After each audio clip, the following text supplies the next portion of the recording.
The first whistle of the train rattled the station windows as Abigail Parker stepped down onto the dusty platform of Gunnison, Colorado, clutching nothing but a small valise and the crumpled letter promising her a new life with a man she'd never met. The year was 1878, and she had traveled over 1,000 miles to marry Thomas Blackburn, a cattle rancher who had advertised for a bride in the matrimonial columns back east. The late afternoon sun beat down on her bonnet as she squinted, searching the sparse crowd for the tall, broad-shouldered man Thomas had described himself to be in his letters. Instead, she found only curious stares from locals unaccustomed to seeing well-dressed ladies arriving alone. "Miss Parker," a weathered man in his 60s approached, removing his hat. "I'm Sheriff Willis. I believe you're looking for Thomas Blackburn." Abigail nodded, her throat suddenly dry. "Yes, sir. Has he been delayed?" The sheriff's eyes filled with a sympathy that made her stomach twist. "I'm afraid I have difficult news, miss. Perhaps we should sit down." 10 minutes later, Abigail sat woodenly on a bench outside the station, her gloved hands trembling in her lap as the sheriff explained how Thomas Blackburn had been thrown from his horse 3 weeks prior while checking fence lines on the northern edge of his property. He died instantly. The doctor had said a small mercy. His attorney sent a telegram east, but I see it never reached you, Sheriff Willis said, looking genuinely pained. "I'm truly sorry, Miss Parker. The town council's taken up a collection for your return fare once you've had a chance to rest." Abigail stared at the horizon, where the purple mountains cut into the endless blue sky. 23 years old, orphaned at 19, and now stranded in a town where she knew no one. Her savings had been spent on the journey west. There was nothing to return to in Boston, no family, no position, no home. "Thank you, Sheriff," she said quietly. "Is there a boarding house where I might stay for the night? I need to consider my options." "Of course. Mrs. Tillman runs a respectable place just down the street. I'll walk you there." As they made their way through Gunnison's Main Street, Abigail felt numb. The boardwalks were filled with townsfolk going about their evening business. A saloon door swung open, spilling piano music and laughter into the street before closing again. This was to have been her new home, her fresh start. The sheriff led her to a tidy 2-story house with a small sign advertising rooms for rent. As they approached the porch, a commotion from the adjacent property caught their attention. A tall man with sun-bronzed skin was struggling to control a spirited chestnut mare that pranced and tossed her head. "Easy, Penny," the man murmured, his voice a deep rumble that somehow carried to where Abigail stood. The horse snorted but gradually settled under his gentle handling. "That's Jake Everett," Sheriff Willis remarked. "Owns the neighboring ranch to what would have been yours. Good man. One of the few who came to Blackburn's funeral." Abigail watched as the man Jake secured the mare to a hitching post. There was something graceful about his movements, despite his imposing frame. He turned, sensing their gaze, and tipped his hat in their direction. Even from this distance, she could see his eyes were the color of the Colorado sky. "Miss Parker, Mrs. Tillman," a plump woman with kind eyes, appeared at the boarding house door. "Sheriff Willis telegraphed about your situation. I'm so sorry, dear. Come in, come in. I've prepared our best room for you." Within the hour, Abigail found herself in a small but clean bedroom, her few possessions unpacked, sitting on the edge of a narrow bed with her face in her hands. The enormity of her situation pressed down upon her. She was alone in a strange town with less than $20 to her name. A light tap at her door roused her from her thoughts. Mrs. Tillman entered bearing a tray with tea and bread. "You missed supper, dear. I thought you might be hungry." "Thank you," Abigail said, accepting the tray though her appetite had vanished. "Mrs. Tillman, do you know of any positions available in town? I have experience as a seamstress and have worked as a school teacher's assistant. The older woman settled into the room's only chair. Well, as it happens, the dressmaker, Mrs. Peterson, was just saying she could use another pair of hands. And there's always need for help at the hotel or the general store. She hesitated. There's also. Well, it might not be my place to mention it. Please, any suggestion would be welcome. Thomas Blackburn's ranch is sitting empty now. His attorney, Mr. Finch, is looking for someone to manage the house while the estate is settled. It could be months before his cousins from back east decide what to do with the property. Mrs. Tillman leaned forward. The pay wouldn't be much, but you'd have a roof over your head and food on the table. Abigail's heart quickened. Do you think Mr. Finch would consider me? I don't see why not. You were to be the mistress of that house, after all, and Gunnison could use another young woman of good character. Mrs. Tillman patted her hand. Rest tonight. I'll speak with Mr. Finch in the morning. After Mrs. Tillman left, Abigail stood at the window, looking out at the unfamiliar landscape bathed in moonlight. Across the way, she could see lamplight in what must be Jake Everett's home. A shadow moved past the window, the tall cowboy, going about his evening routine. For a moment, their worlds seemed to exist in parallel, two strangers, separated by nothing more than a stretch of moonlit yard, each alone with their thoughts under the vast Colorado sky. Morning arrived with golden light streaming through the thin curtains. Abigail dressed carefully in her best day dress, navy blue with white piping that emphasized her slender waist. She arranged her honey blonde hair in a simple but neat style and pinned her mother's cameo at her throat. Mrs.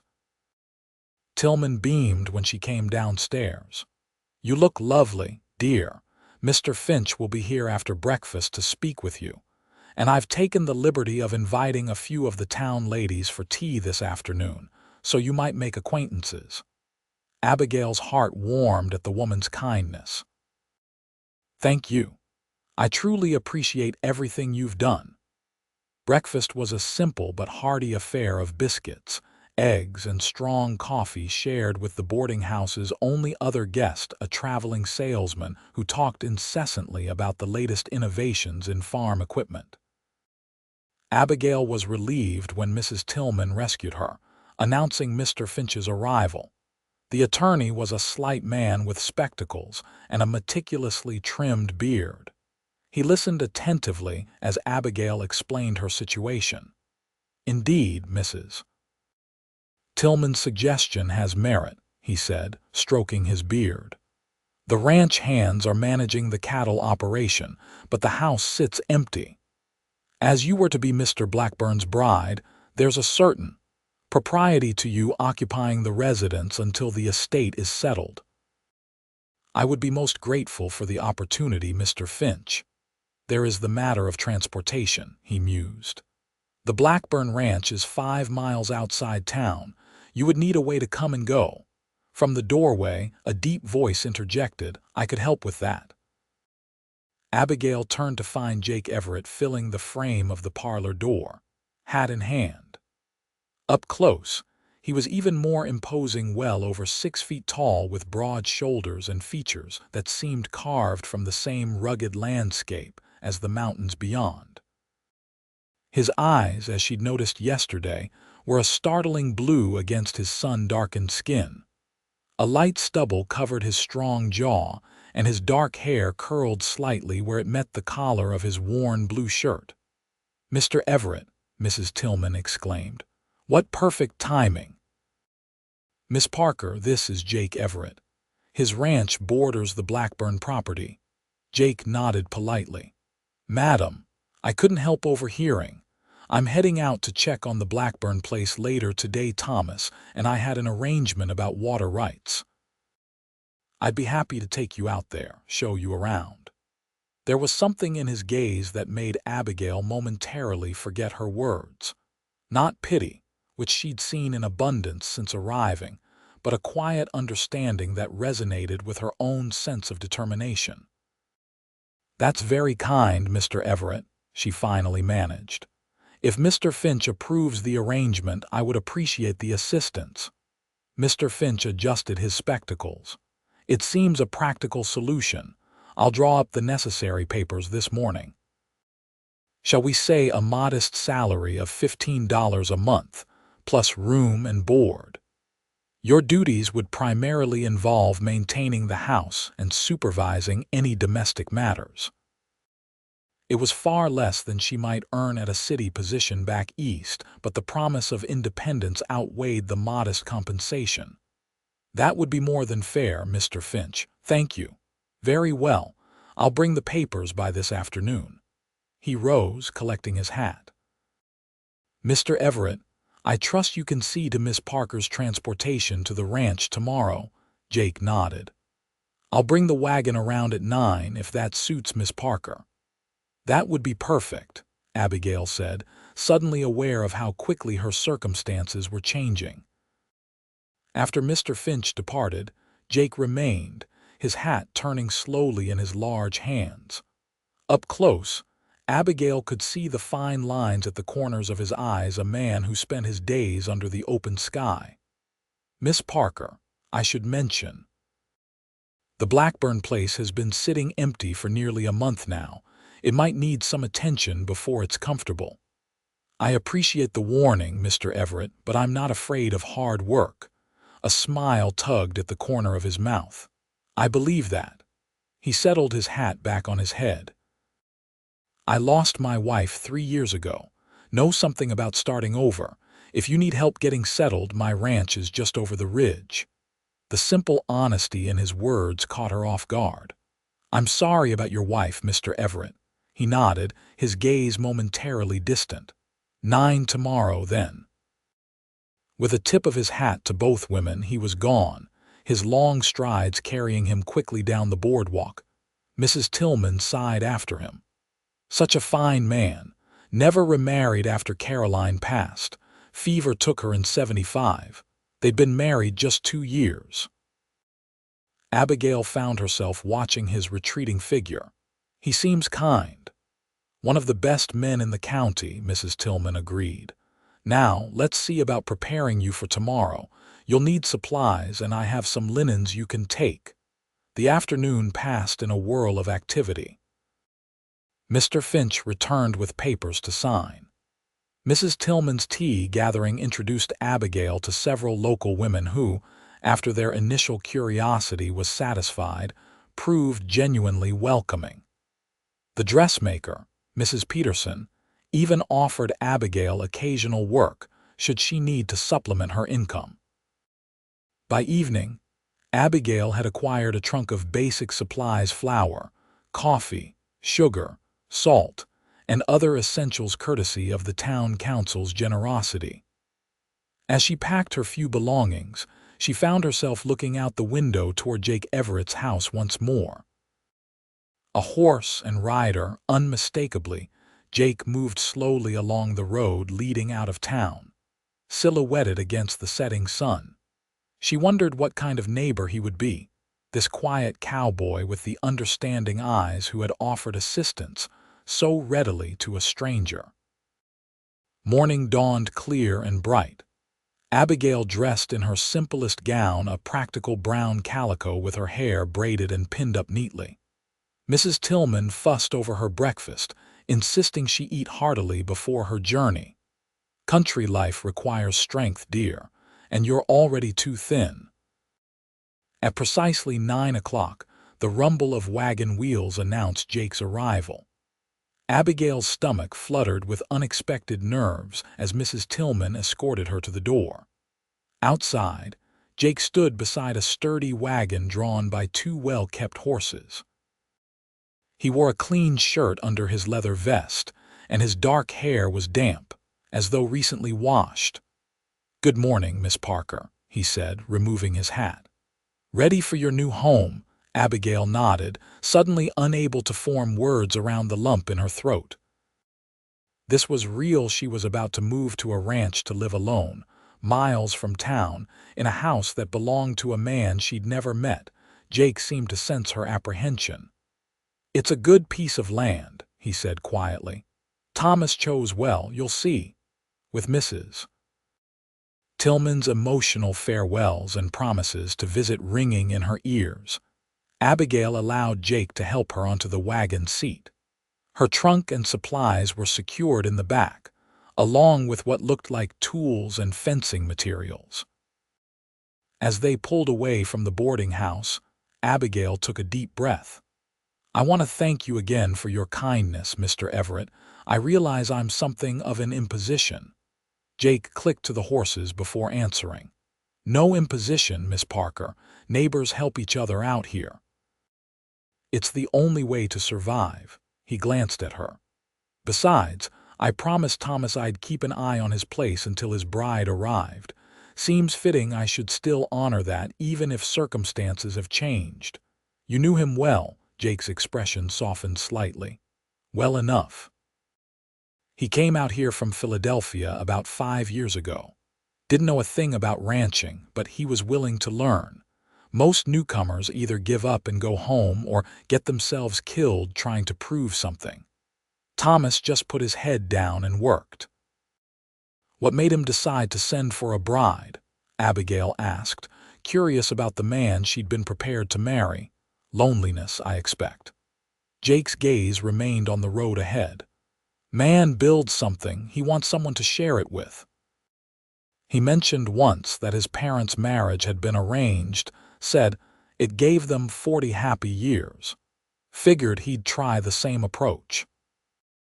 They traveled in comfortable silence for a while, leaving the town behind as the wagon climbed steadily into rolling grassland, dotted with stands of aspen and pine.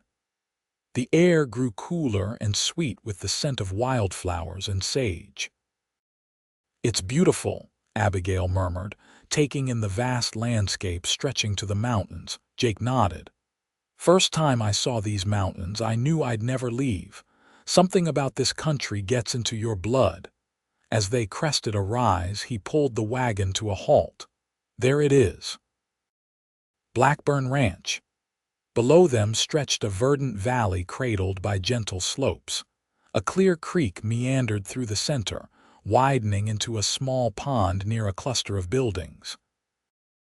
The main house was larger than Abigail had expected, a solid 2-story structure built of sturdy logs with a covered porch wrapping around the front.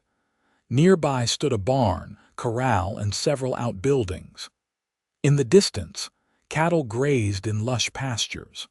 "It's lovely," she said, genuinely impressed. Thomas had plans to expand. Jake clicked to the horses and they began the descent into the valley. "Wanted to build up his herd, maybe add some horses." His voice held a note of respect. "He was a good man, would have made a good husband, I think." The simple words touched Abigail unexpectedly. "Thank you for saying that." As they drew closer to the house, she could see signs of neglect, shutters hanging askew, weeds growing along the porch, an empty rocking chair overturned by the wind. Still, the structure itself was sound, with large windows and a substantial stone chimney. Jake helped her down from the wagon and carried her trunk to the porch. "Let me check inside first," he said, drawing a key from his pocket. "Make sure everything's as it should be." He returned moments later, expression apologetic. "It's a bit dusty, but otherwise sound. No unwelcome visitors, human or animal." The interior of the house was dim after the bright sunshine outside. Jake moved through the rooms, opening shutters to let in light and air. Abigail followed, taking inventory of what would be her home for the coming months. The main floor contained a spacious kitchen with a cast-iron cookstove, a dining room with a solid oak table that could seat 8, a comfortable parlor with bookshelves, and a small study. Upstairs, she found 4 bedrooms, the master with a large bed still made up with linens now dusty with disuse, 2 smaller bedrooms furnished simply, and 1 empty except for a rocking chair by the window. This was to be the nursery, Jake said quietly from the doorway, startling her. Thomas mentioned it in one of his letters. Abigail touched the rocking chair, her throat tight. He seemed to have thought of everything. He was thorough that way. Jake hesitated. Which room will you take? The question brought her back to practical matters. One of the smaller ones, I think. It wouldn't feel right to use the master. Jake nodded, understanding in his eyes. There's a pump in the kitchen for water and a good root cellar out back. Wood stacked on the side porch. I'll bring in your supplies and get a fire started before I head out. You're not staying? The question slipped out before she could stop it. His expression softened. Thought you might want some time to settle in, get your bearings. He gestured toward the window. My place is just beyond that ridge. Close enough if you need help, but not so close you'll feel watched. Relief and disappointment mingled in her response. Of course, that's very considerate. True to his word, Jake efficiently unloaded her supplies, started fires in both the kitchen stove and the parlor fireplace, and filled the water reservoir. As the house began to warm, Abigail found herself following him about, asking questions about the property, the animals, the neighbors. Nearest folks besides me are the Wilsons, about 3 miles east. Good people. Their boy Caleb helps with the Blackburn cattle sometimes. Jake paused in chopping kindling for her woodbox. You got a pistol? The abrupt change of subject startled her. I know, I've never fired one. He nodded as if making a decision. I'll bring one next time I come, teach you to use it. Country like this, a woman alone should be able to protect herself. Is it dangerous here? Abigail asked, suddenly aware of her isolation. Not particularly. But there's wolves, the occasional mountain lion, and strangers pass through sometimes. He set the axe aside. Don't mean to frighten you, just practical considerations. As the afternoon waned, Jake finally ran out of helpful tasks. He stood awkwardly on the porch, hat in hand. I should get back to my own place before dark. You'll be all right. Abigail summoned a confidence she didn't entirely feel. I'll be fine, Mr. Everett. You've been more than kind. He studied her face for a moment, then reached into his pocket and withdrew a small brass bell. Hang this by your door. If trouble comes, ring it hard as you can. Sound carries in these hills. I'll hear it and come running. The simple gesture nearly undid her composure. Thank you. I'll stop by tomorrow, see how you're settling in. He settled his hat back on his head. Lock up after dark, Miss Parker. She watched from the porch as he rode away, the lonely figure gradually disappearing into the gathering dusk. Only then did she allow herself to feel the magnitude of her situation alone in a stranger's house, miles from the nearest town, with night falling and unknown wilderness surrounding her. Yet beneath the fear lay a curious sense of possibility. This house, this land for now, at least was hers to tend. After years of depending on the charity of distant relatives or earning meager wages in other people's homes, she had a place of her own, however temporary. Abigail spent that first evening cleaning the kitchen and arranging her few possessions in the smallest bedroom. She heated water for a bath in the large copper tub she found in the mudroom, washed away the dust of travel, and changed into her nightgown and wrapper. The house creaked and settled around her, speaking in the language of all old dwellings. She made herself a simple supper of bread, cheese, and tea, eating it at the big kitchen table while reading one of the books she'd found on Thomas Blackburn's shelves, a volume of Tennyson's poetry. His tastes, at least, had been compatible with hers. When exhaustion finally overcame her, she climbed the stairs to her chosen room, lamp in hand. Through the window, she could just make out a distant pinpoint of light across the valley. Jake Everett's house, she realized. The sight brought unexpected comfort as she slipped beneath the covers and surrendered to sleep. Morning brought a symphony of unfamiliar sounds, birdsong, the lowing of distant cattle, wind rustling through aspen leaves. Abigail rose with the sun, determined to begin bringing order to her new domain. She spent hours sweeping floors, washing windows, and airing out linens. By midday, the downstairs rooms had shed their neglected appearance and begun to feel welcoming. She was beating rugs on the porch rail when Jake arrived, leading a gentle-looking bay mare behind his own horse. "Brought you transportation," he called as he dismounted. "This is Daisy. Thomas kept her for guests, but she hasn't been ridden much lately. Thought you might like to have a way to get around." Abigail approached cautiously. The mare nuzzled her palm, eyes gentle. "She's beautiful, but I haven't ridden since I was a child. She's steady as they come. We can start with a lesson if you'd like." His eyes took in the improvements to the house. "You've been busy." "There's still much to do, but it's coming along." She hesitated. "Would you like some coffee? I just made a fresh pot." He seemed surprised by the invitation but nodded. "That'd be welcome." In the kitchen, Abigail poured 2 mugs of strong coffee.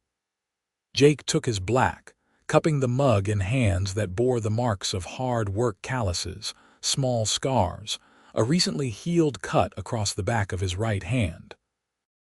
"You've done this place a service already," he said, glancing around the now tidy kitchen. "Thomas would be pleased." "Did he cook?" she asked, curious about the man whose place she'd taken. A smile touched Jake's mouth. "Badly. Man could burn water. Mrs. Wilson would bring him meals sometimes, or he'd ride into town. One of the reasons he wanted a wife, I expect." "Well, I can cook at least, though I'll need to learn what grows here, what's available." She sipped her coffee. "Mr. Everett, may I ask you something personal?" His eyebrows rose slightly, but he nodded. "Mrs. Tillman mentioned you lost your wife. How do you manage alone? The cooking and household matters, I mean." Understanding replaced surprise in his expression. "Poorly at first. Caroline had made our house a home. After she died, I let things go. Barely ate. Ranch nearly failed." He stared into his coffee. "Then one day I looked around and realized she'd have been furious with me, so I learned. Can't bake worth a damn, but I can fry a steak and mend a shirt when needed." The simple honesty of his answer moved her. "I'm sorry for your loss." "Long time ago now." He finished his coffee and stood. "Now about that riding lesson." The next hour passed with Jake patiently teaching Abigail the basics of horsemanship. Daisy proved as gentle as promised, responding to the lightest touch of the reins. By the time they finished, Abigail had progressed from nervous uncertainty to cautious confidence, even venturing a short trot around the barnyard under Jake's watchful eye. "You're a natural," he said as he helped her dismount. His hands at her waist were strong and steady, lifting her down with effortless ease. For a brief moment, they stood close enough that she could see the flecks of gray in his blue eyes, smell the clean scent of soap and leather that clung to him. He stepped back first, clearing his throat.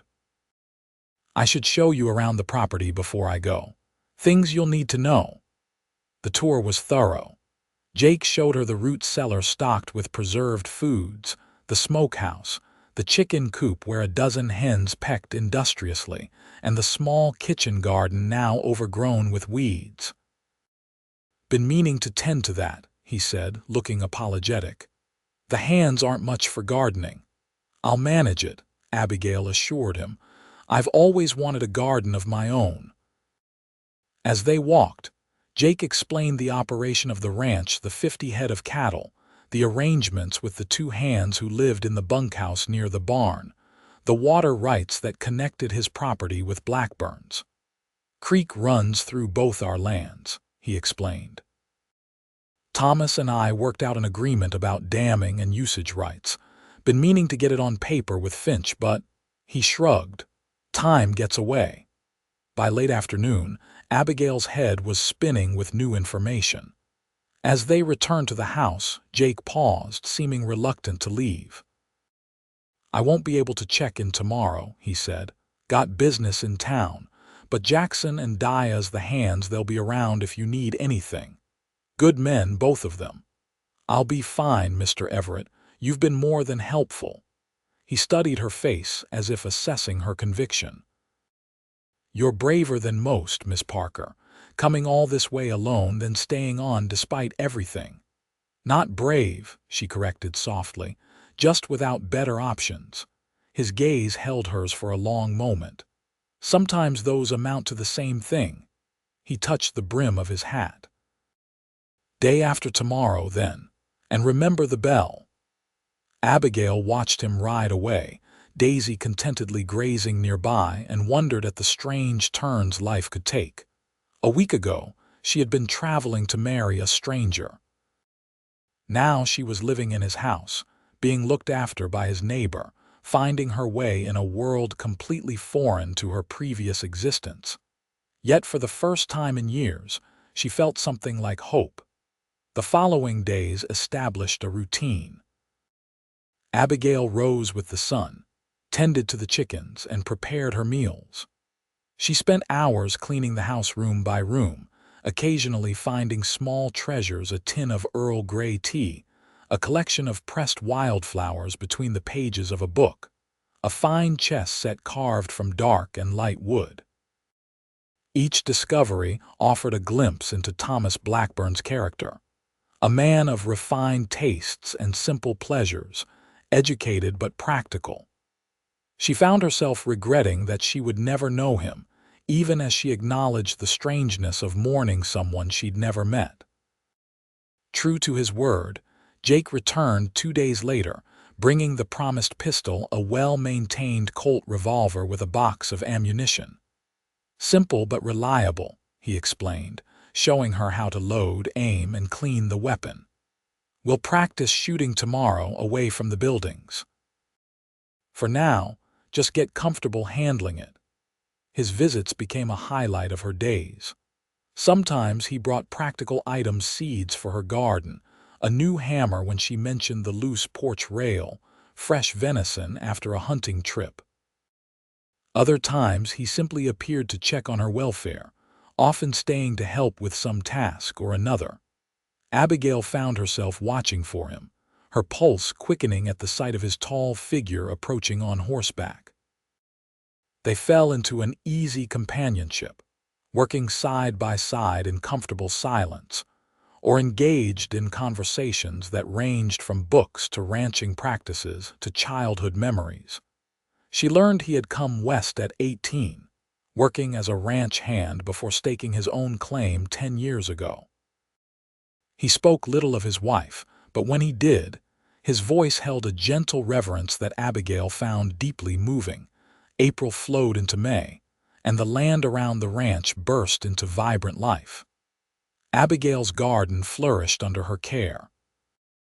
She became more confident on horseback, often riding Daisy to explore the boundaries of the property. The house transformed from a stranger's dwelling to a place that felt increasingly like home. On a warm evening in late May, Jake arrived with a basket of early strawberries from his own garden. They sat on the porch, watching the sunset paint the valley in gold and crimson, sharing the sweet fruit and comfortable conversation. "Letter came for you," he said, reaching into his vest pocket. "Finch asked me to bring it out." Abigail took the envelope, recognizing the Boston law firm's letterhead. She scanned the contents, her expression growing troubled. "What is it?" Jake asked, his voice gentle. "Thomas's cousins. They've decided to sell the ranch." She looked up, meeting his concerned gaze. "They're sending a representative next month to assess the property and prepare it for sale." "I see." Jake's face revealed nothing, but she noticed his hands tighten on his knees. "And your position, to continue until the sale is complete. Then." She folded the letter carefully. "Then I suppose I'll need to find another situation." They sat in silence as darkness gathered around them. Finally, Jake spoke, his voice unusually hesitant. Would you consider staying in Gunnison? The town could use a woman of your capabilities, Mrs. Peterson mentioned she'd be glad to have your help in her shop. The question held layers of meaning Abigail wasn't ready to explore. I hadn't thought that far ahead. Jake nodded, respecting her reluctance to commit. Well, no need to decide tonight. He rose, gathering his hat. I should head back before it gets any darker. She walked him to his horse, acutely aware of his presence beside her, the subtle scent of soap and leather, the steady rhythm of his breathing, the careful way he maintained a respectful distance between them. Jake, she said, using his first name without thinking, thank you for everything. He turned, his expression softening in the fading light. You're welcome, Abigail. The sound of her name on his lips sent an unexpected warmth through her. For a breathless moment she thought he might say more, might step closer. Instead, he mounted his horse with fluid grace. Good night, he said softly, and then he was gone, disappearing into the gathering darkness. Abigail remained on the porch long after he'd gone, her thoughts in turmoil. She had come to Colorado to marry one man, and now found herself increasingly drawn to another, a man who had shown her nothing but kindness and respect, who had become her closest friend in this new life. What troubled her most was the realization that her feelings for Jake had grown beyond simple friendship or gratitude. Somewhere between riding lessons and shared meals, between practical advice and quiet conversations, he had become essential to her happiness. Yet she had no indication that he saw her as anything more than a neighbor in need, a responsibility he had taken on out of respect for his deceased friend. His kindness might be nothing more than the code of the West that he lived by, neighbors helping neighbors, the strong protecting those in need. With a sigh, she went inside, locking the door as Jake had instructed that first day. Through her bedroom window, she could see the distant light of his ranch house, a solitary beacon in the darkness. June arrived with long sun-drenched days and brief, velvet nights filled with stars. Abigail threw herself into preparing the ranch for inspection, determined that Thomas Blackburn's property would be presented in its best light. She scrubbed and polished, mended and arranged, bringing order to every corner of the house. Jake's visits continued, though something had shifted between them. A new awareness lingered in their interactions, moments when their hands touched accidentally over a shared task, glances that held a beat too long, conversations that wandered into more personal territory before retreating to safer ground. One evening, he arrived with a small bouquet of wildflowers, columbine and larkspur, gathered from the meadow between their properties. Thought these might brighten your table, he said, suddenly awkward in a way she'd never seen before. The simple gesture touched her deeply. They're beautiful. Thank you. As she arranged the flowers in a mason jar, Jake watched her with an expression she couldn't quite decipher. Abigail, he began, then hesitated. Yes. She turned to face him, her pulse quickening. Before he could continue, the sound of approaching horses interrupted the moment. Through the window, they saw 3 riders approaching, strangers, well-dressed, city folk by the look of them. Must be the cousin's representative, Jake said, his expression closing like a shutter. The visitors proved to be Mr. Harris, the attorney sent by the Blackburn family, accompanied by 2 potential buyers from Denver. Their arrival was a whirlwind of inspections and questions, with Abigail showing them through the house and property, while Jake quietly excused himself. You've maintained the place beautifully, Miss Parker, Mr. Harris said approvingly. The family will be pleased. One of the buyers, a silver-haired man with shrewd eyes, was particularly interested. Fine piece of land, he remarked, could be expanded with the right investment. That neighboring property, the Everett place, would make a tidy addition. Mr. Everett isn't selling, Abigail said firmly. The man, Mr. Donovan, he'd introduced himself, smiled indulgently. "Everyone has a price, my dear, but we're getting ahead of ourselves. First things first." By evening, the visitors had departed for their hotel in Gunnison, promising to return in the morning for further discussion. Abigail stood on the porch, watching their dust trail disappear down the road, a sense of unease settling over her. The sound of approaching hoofbeats drew her attention. Jake rode into the yard, his expression tense. "They're gone, back to town. They'll return tomorrow," she hesitated. "Mr. Donovan seemed very interested in the property, and yours as well." Jake's jaw tightened. "Did he now?" "I told him you weren't selling." A ghost of a smile touched his lips. "Appreciate the defense." He dismounted, tying his horse to the rail. "May I come in? There's something I need to discuss with you." In the kitchen, Abigail busied herself making coffee, acutely aware of Jake's presence as he leaned against the doorframe, hat in hand, unusually solemn. "What did you want to discuss?" she asked. When the silence stretched too long, Jake took a deep breath. "I've been thinking about making an offer for the Blackburn ranch myself." Abigail nearly dropped the coffee pot. "You want to buy this place? Been saving for years to expand. Thomas and I talked about it before he sent for you. He wasn't ready to sell then, but we had an understanding that if he ever decided to move on, I'd have first chance at the property." He moved into the kitchen, his expression intent. "With the water rights and adjoining boundary, it makes sense." "I see." Abigail turned back to the stove, trying to process this new information. "That would be a significant expansion for your operation." "It would." He paused. "But that's not the only reason." Something in his voice made her turn to face him. Jake stood closer now, his blue eyes serious in the lamplight. "Abigail, I've been trying to find the right words for weeks now." He set his hat on the table, running a hand through his dark hair in a gesture she'd come to recognize as nervousness. "I didn't plan this. After Caroline died, I figured that part of my life was over." Her heart began to race. "Jake, please let me finish." He took another step closer. "Then you arrived and everything changed.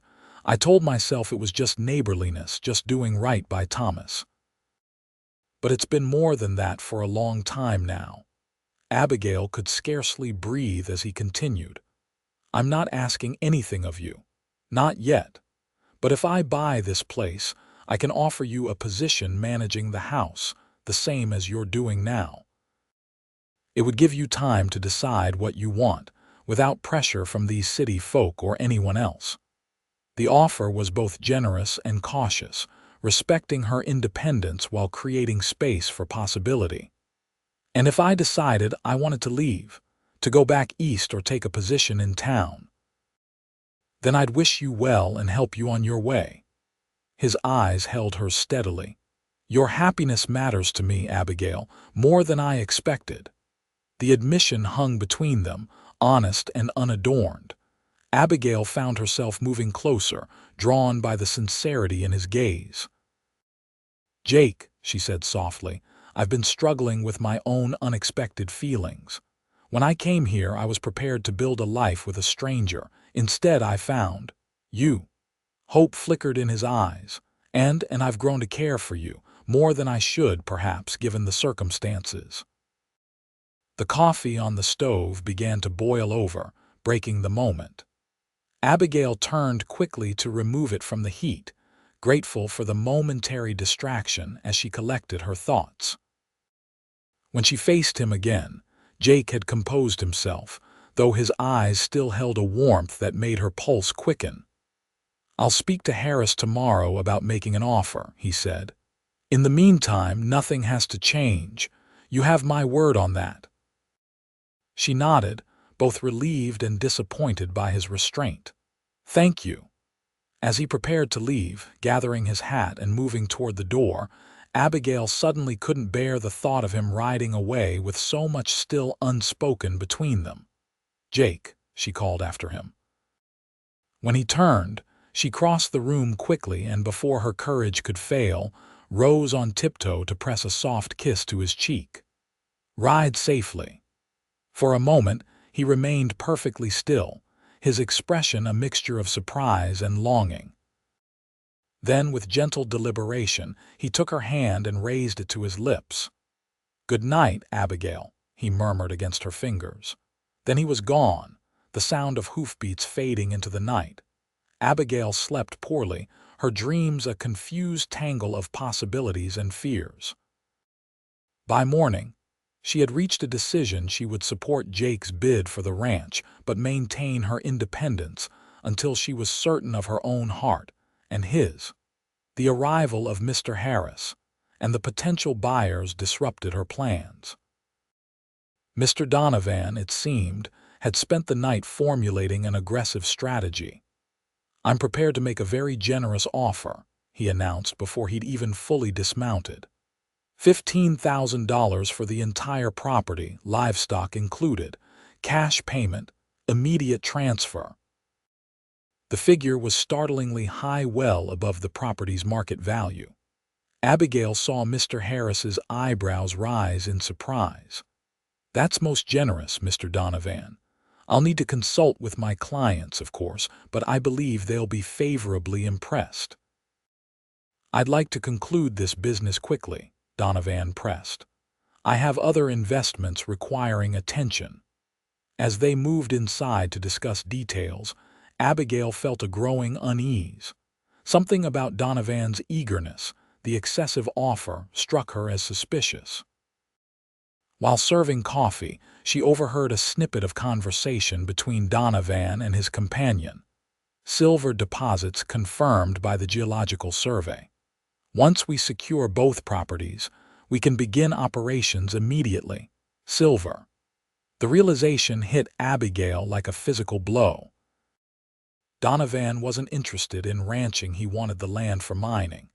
And not just the Blackburn property, but Jake's as well.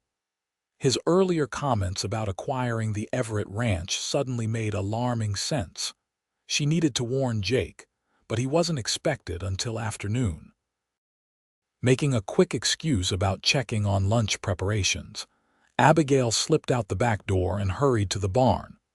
Within minutes, she had saddled Daisy and was riding toward the Everett ranch as fast as the mare could safely travel. She found Jake mending fences in the south pasture, his expression changing from surprise to concern as she approached at a gallop. "Abigail, what's wrong?" He caught Daisy's bridle as she reined to a stop. Breathlessly, she explained what she'd overheard. Jake's face darkened as the implications became clear. "Silver," he muttered. "Rumors have been circulating for years, but nothing confirmed." He looked up at her, his expression grim. "If there's silver on these properties, Donovan won't stop until he gets them. Men like him have ways of making things difficult for those who stand in their way." "What can we do?" Jake's jaw set with determination. "First, we need to verify if there's actually silver here. I know someone, a friend from my mining days, who works as an assayer now. Second, I need to make a counter-offer to Harris before he leaves for Boston." "But Donovan's offering $15,000. How can you possibly match that?" "I can't," Jake admitted. "But if we can prove he's after silver, not ranchland, it changes everything. The mineral rights on both our properties are subject to different legal considerations than the land itself." They rode back to the Blackburn ranch together, arriving to find Donovan and Harris on the porch, concluding their business. Donovan's smile faded at the sight of Jake. "Mr. Everett, a pleasure to see you again." His tone suggested it was anything but. "Donovan," Jake dismounted, helping Abigail down before facing the businessman. "I understand you're interested in Thomas's property." "Just concluded the preliminaries," Donovan said smoothly. "Mr. Harris will present my offer to the family. I have every confidence they'll accept. Before that happens," Jake said evenly, "there's the matter of my prior claim." Harris looked confused. Prior claim, Thomas and I had an agreement. If he ever sold the property, I would have first right of refusal.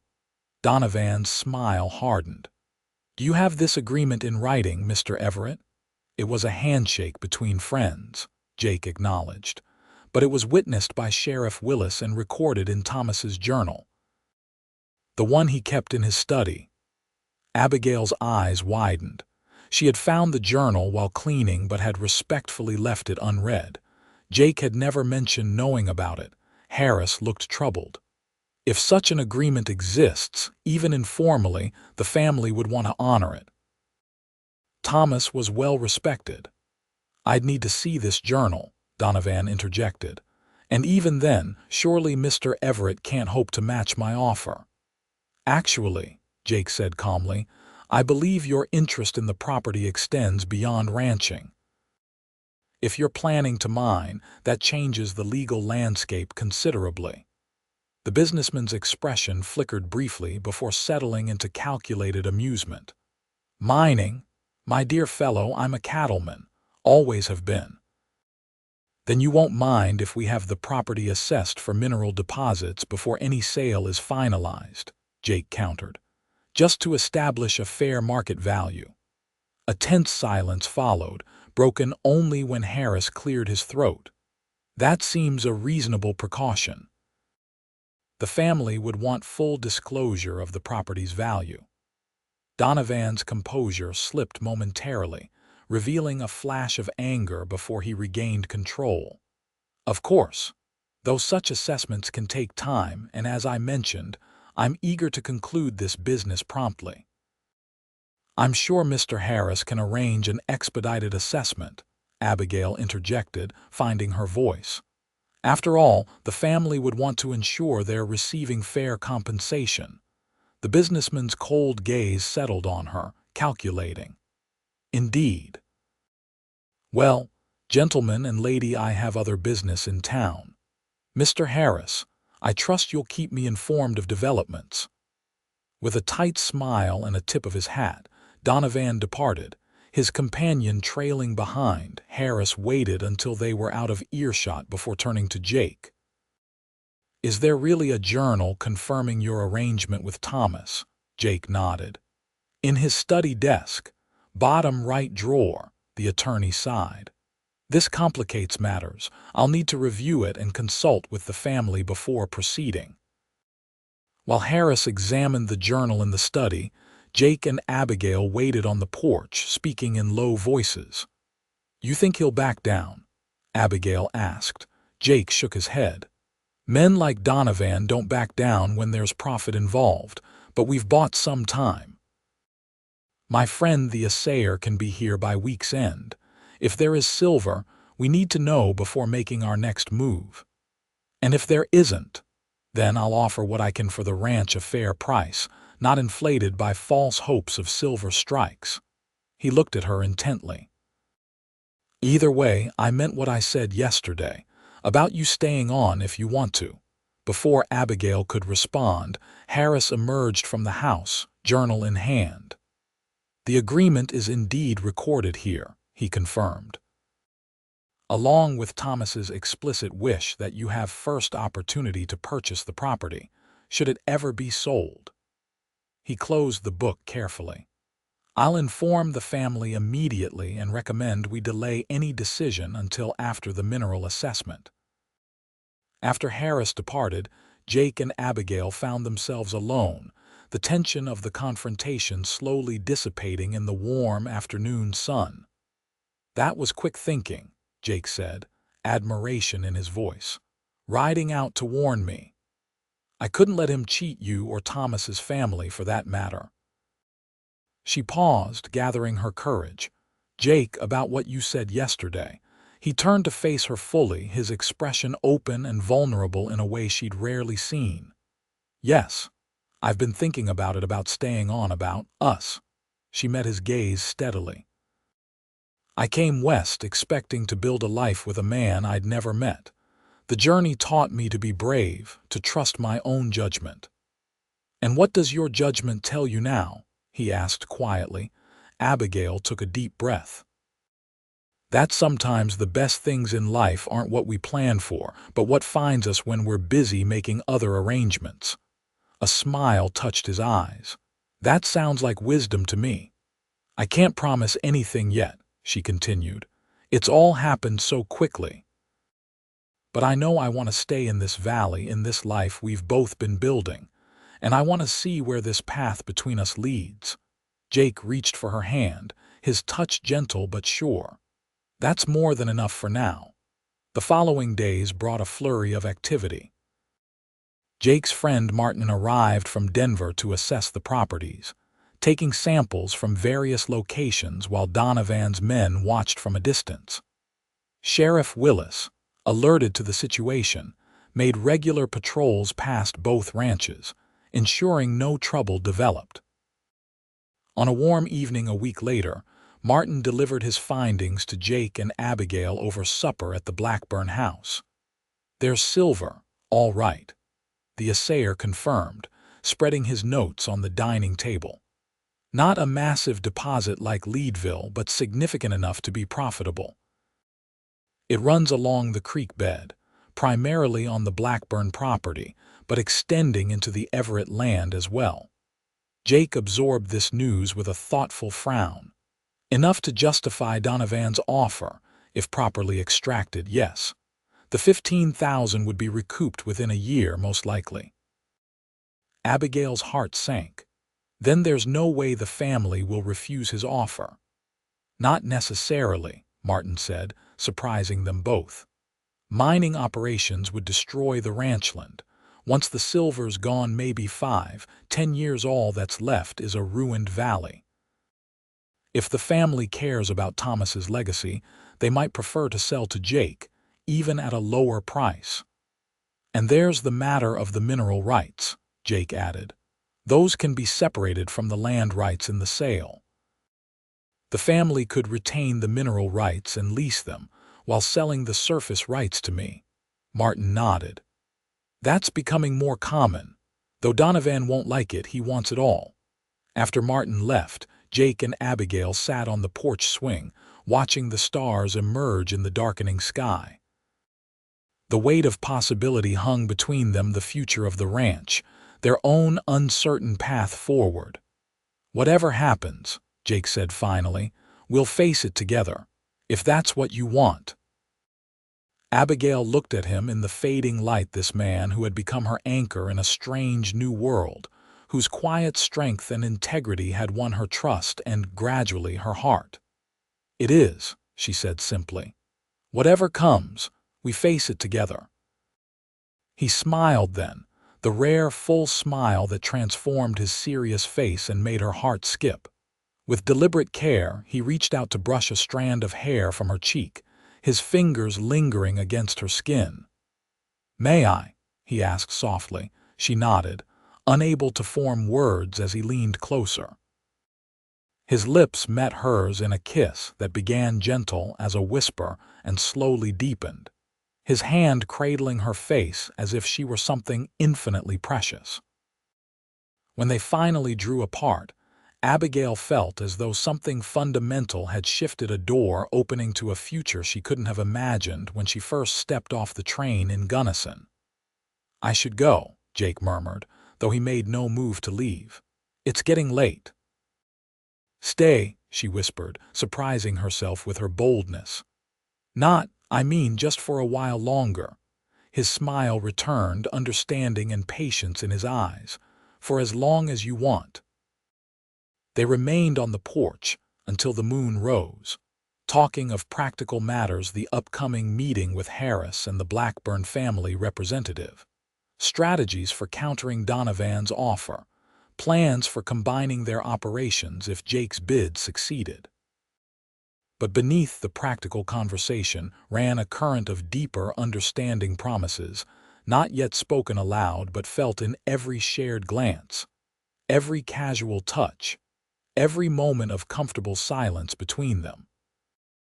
When Jake finally did leave, it was with a lingering kiss and a promise to return at dawn. Abigail watched him ride away, her heart fuller than it had been in years. The final resolution came more swiftly than either had anticipated. 2 days later, a telegram arrived from Boston. The Blackburn family had decided to honor Thomas's wishes. They would sell the ranch to Jake at a fair market price for the land alone, while retaining the mineral rights for potential future development. "It's more than I hoped for," Jake admitted as they celebrated with a picnic by the creek. "I can afford their asking price, especially if we combine operations right away."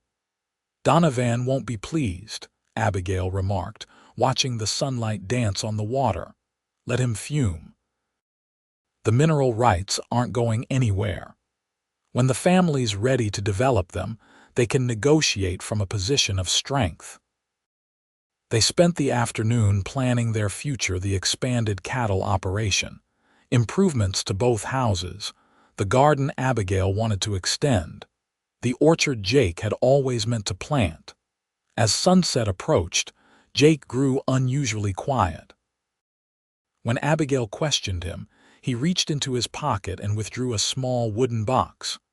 "I've been carrying this for a week now," he confessed, waiting for the right moment. Abigail's breath caught as he opened the box, revealing a simple gold band set with a small but perfect sapphire. "It was my mother's," he said softly.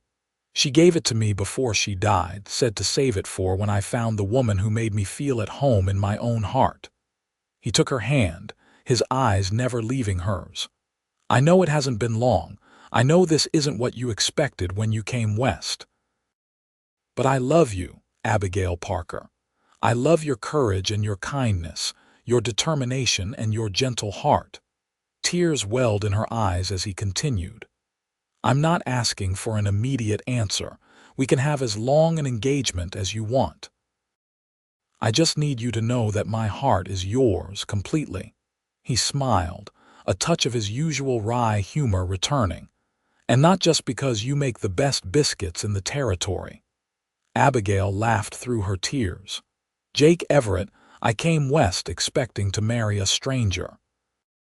Instead, I found a friend who became so much more." She squeezed his hand. "I love you too. And yes, I will marry you, though I might take you up on that long engagement, a few months at least to be proper." "As long as you need," he promised, slipping the ring onto her finger. "Though I should warn you, Mrs. Tillman will be scandalized if it's anything less than 6 months." "Let her scandalize," Abigail said, pulling him close for a kiss that sealed their promise. They were married that December in the Gunnison church, with Sheriff Willis giving the bride away and Mrs. Tillman weeping joyfully in the front pew. The Blackburn family sent a silver tea service and their blessing. Even Donovan, who had eventually negotiated a satisfactory leasing arrangement for the mineral rights, sent a grudgingly respectful gift. The following spring found Abigail and Jake on the porch of what had been the Blackburn house, now their main residence. The valley stretched before them, green and lush with new growth. In the distance, cattle grazed peacefully on the expanded range. Closer to the house, the garden Abigail had planted the previous summer now flourished under her experienced care. "No regrets?" Jake asked, his arm around her shoulders as they watched the sunset paint the mountains gold. Abigail leaned into his embrace, her hand resting protectively over her slightly rounded belly where their first child grew. "None at all, though I do sometimes wonder what Thomas would think of how it all turned out." Jake considered this, his expression thoughtful. "I think he'd be pleased. His land is cared for, his legacy honored. And the woman he chose sight unseen turned out to be exactly right for this valley, just not in the way any of us expected." "Life has its own plans, I suppose," Abigail mused. "A year ago I was alone and adrift. Now I have a home, a husband, a child on the way." She smiled up at him. "All because you offered your shoulder when I needed it most." "Best decision I ever made," Jake murmured, drawing her closer for a kiss as the last rays of sunlight gilded the valley they both now called home. In the years that followed, the Everett ranch prospered.